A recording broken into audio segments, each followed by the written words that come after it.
In this video, I'm going to break down exactly how you can form a mechanical process so you never let your psychology impact your trades. So, the first thing to understand is where you are trading from. You need a 15-minute fair value gap to trade from.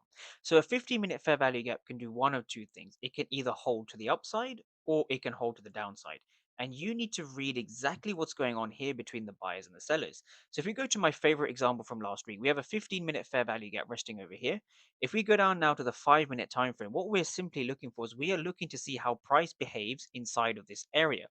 So what we can see is we can see price wicks below and then the market moves to the upside. So from here, if we go to the footprint charts actually tell us the real story. So what we saw is we saw an aggressive seller over here, an aggressive seller over here.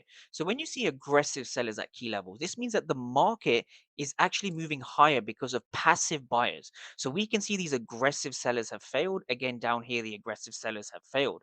So when we go back to the candlestick chart over here, what we need to see now is we need to see what's going to happen over here.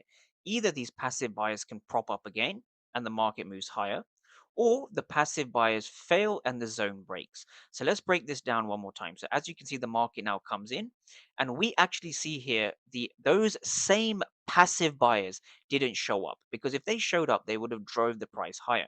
Instead, they drove the price lower. And so what this shows is that these same passive buyers that propped up over here failed to prop up over here.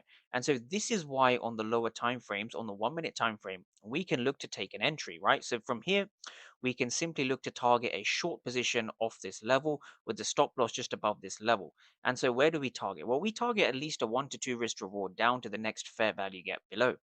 So if we continue to play price on, what we see is we see a nice move to the downside.